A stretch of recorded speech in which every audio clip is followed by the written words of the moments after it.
Carles Vilarrubí em començava a explicar a l'Acadèmia de Gastronomia, etc. Jo anava prenent notes, pensant que al final de tota l'explicació em demanaria de fer un reportatge o algun article, no? Perquè això és el que acostuma a passar i així ja tens la feina una mica feta.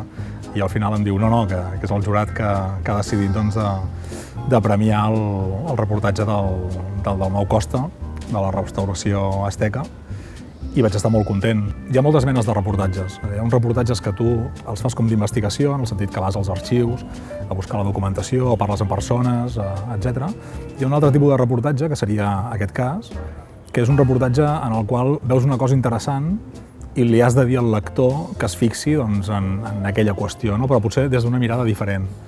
I en aquest cas, nosaltres, com vam veure amb l'equip de Cultures de La Vanguardia, ara que en Lluís Burillo, l'investigador, havia publicat una biografia sobre en Dalmau Costa, que era el cap de cerimonial del Parlament i de la Generalitat durant la Guerra Civil, vam dir aquí hi ha un reportatge segur, perquè la gràcia d'aquest personatge, d'aquesta figura, és que una vegada exiliat se'n va anar a Mèxic i a Mèxic va fundar 3 restaurants importantíssims. L'Ambassadors, l'Amba, que el coneixia tothom, la Cava i després un altre, el Lago, amb una estructura arquitectònica espectacular a la vora d'un llac. No?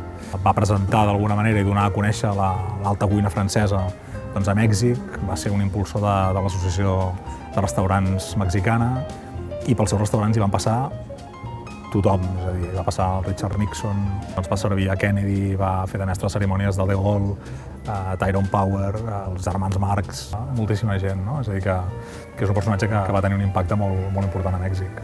Néstor Luján, precisament, doncs l'any 83, a La Vanguardia, explicava que els restaurants de Dalmau Costa eren del millor que hi havia a Mèxic i fins i tot s'havia dit doncs, que el Lago, per exemple, era dels millors restaurants que hi havia a banda i banda de l'Atlàntic.